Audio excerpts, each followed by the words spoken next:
Ahojte priatelia, vítajte naspäť u nás. Fuj, to je strašné, čo je vonku. Normálne som akože ešte aj vyhádzaná z toho tepla, ale hlavne som vyhádzaná, viete z čoho? Predstavte si, neuveríte, ale ten tónik zabral. 2 dní dozadu som vám ukazovala,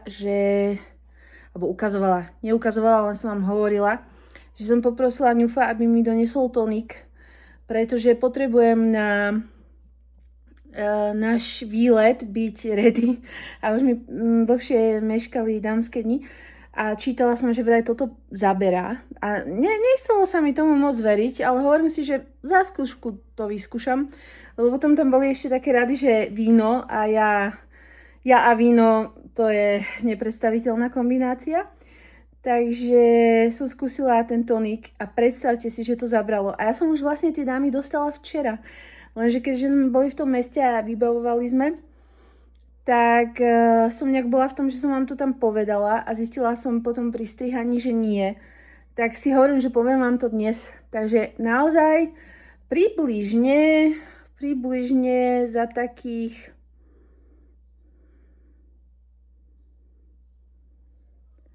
takých 18 hodín, odkedy som sa prvýkrát napila, došli. Čo si myslím, že je super a príde mi to, že by to bola moc veľká náhoda, že by to s tým nesúviselo, takže určite ešte do budúcna vyskúšam. Tu u nás aktuálne svieti 27,6 stupňa, čo nie je najviac, ako som zažila doma, ale je to dosť. Dnešný obed je takéto výborné kuracie mäsko s rozličnou zeleninou a k tomu máme penne. To je hovadina. Viete čo, snažili sme sa aspoň tú figurku poskladať akčnú, ale to je taká debilina.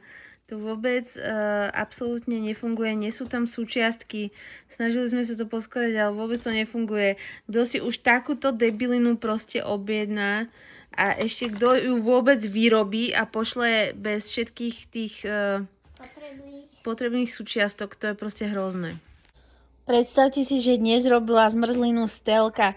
Máme tam tú jahodovú a toto je to hrozno s uhorkou. A na počudovanie je to výborné. Ešte mi to poliala s čokoládkou a fakt je to skvelé.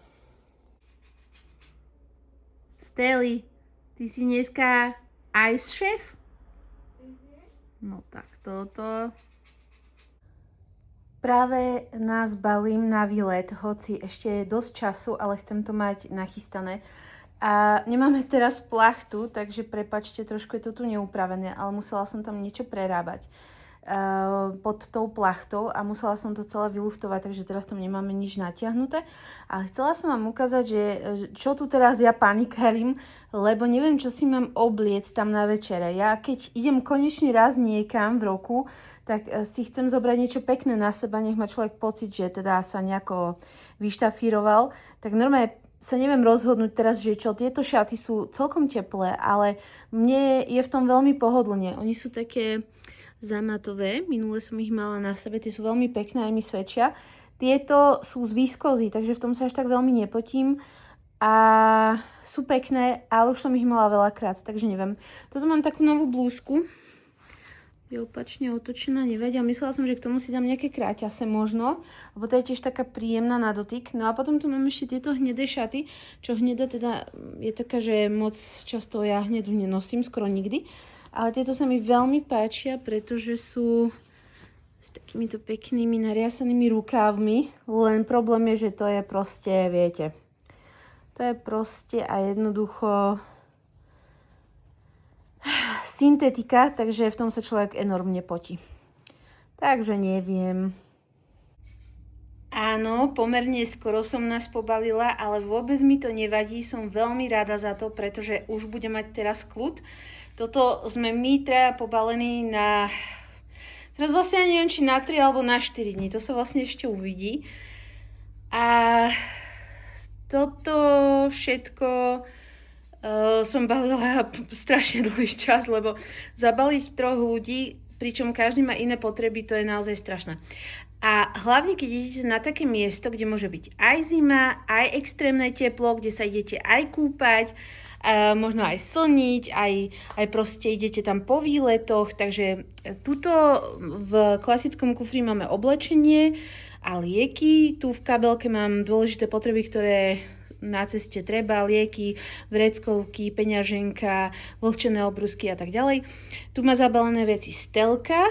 Tu máme zabalené veci akože topánky a ešte tam je, teraz pozerám, som tam hodila opalovacie mlieko, ale to pôjde inam. Tam hore v tej taške sú zase bundy alebo takto, Stelkina bunda, jedna bunda a každý tam má mikinu, lebo ja mám rada, keď sú tie veci takto pobalené, keď ideme niekde na Slovensku, že to máme v aute, lebo vždy presne viem, kde čo je, nemusím to hľadať v jednom veľkom kufri a mám to po ruke. A potom v tejto taške, tak tam máme všetko, čo je potrebné na kúpanie. Krásne letné poobede, priatelia, pozdravujem vás z lavičky, z hlavnej stanice Bratislava. Mám ešte 44 minút, kým mi pôjde vlak. Došiel som o 6 minút neskôr, ako odchádzal ten predchádzajúci. Napriek tomu, že mám kolobežku, pretože som sa bol ešte zastaviť v potravinách, kúpiť chlebíček, rožky, banániky a to je asi všetko, takže o 6 minút som nestihol vlak, takže tu teraz sedím a rozmýšľam, že si idem dať sluchatka a vypočujem si nejaký podcast.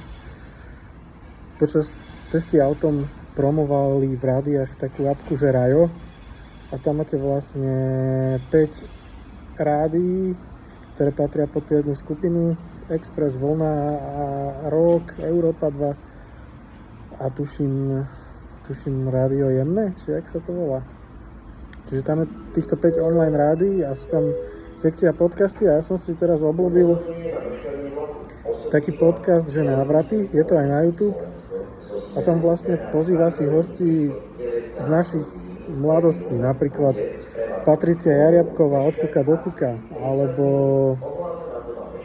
proste z Markízy zo začiatku vysielania Andrea Vatker z televíznych novín, Vlado Repčík, Jopo, Melania Kasenčáková tam je teraz z Miliónového tanca, takže to som si tak obľúbil, tak to počúvam dosť často teraz, takže apka Rajo a máte tam online rádia a kadejaké podcasty od vymyslu sveta. Tak vám to s kľudným čistým svedomím odporúčam. Konečne máme tento víkend trošku menej práce, lebo posledné 3 týždne boli akože brutálne. Takže nebolo voľno, ale nebolo toho tak veľa. Robil som vlastne len jednu činnosť. Nemal som ich na starosti 6 a odbiehať z jedného miesta na druhé. Fuj, ale sa potím. Takže to sa teším, aj zajtra to bude vlastne takisto. A uvidíme tie nočné a potom sa teším na voľno a na výletík. Ale chcel som povedať, že vlastne každú sobotu máme upratovací deň a ja strašne bola zašpianá podľa čierne flaky. Tak som na to nastriekal kadejaké prípravky a som to šúroval a počas toho, jak som robil ten úkon, tak ma seklo v pravom boku. Proste na pravej strane krížov. Je to veľmi nepríjemné, ale mám pocit, že to je trošku lepšie ako počas dňa. Uvidíme, čo bude ráno, keď sa zobudím. Ale hrozne ťažko sa mi dvíhala bandaska týmto spôsobom.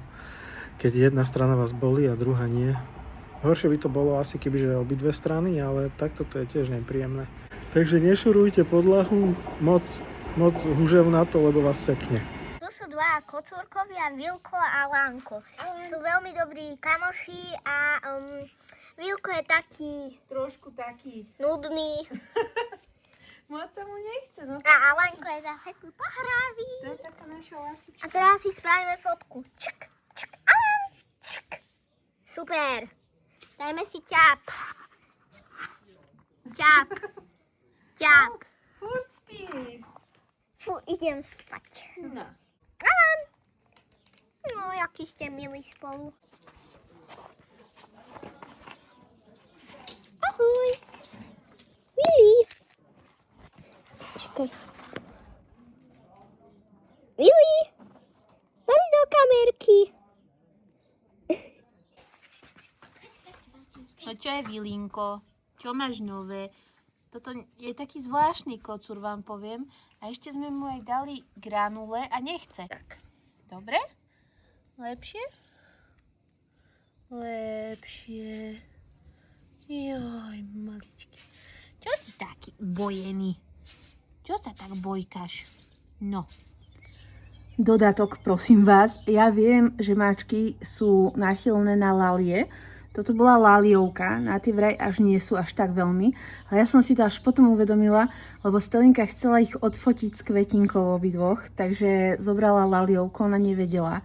A ja som si to potom uvedomila, takže som ich pretrela z toho. Neviem, či tam padol im na srdc nejaký pel alebo niečo, ale pretrela som ich. A mali to len chvíľku na sebe, takže prosím vás, kľud. Všetko je v poriadku a už som ju inštruovala, že laliovky nie.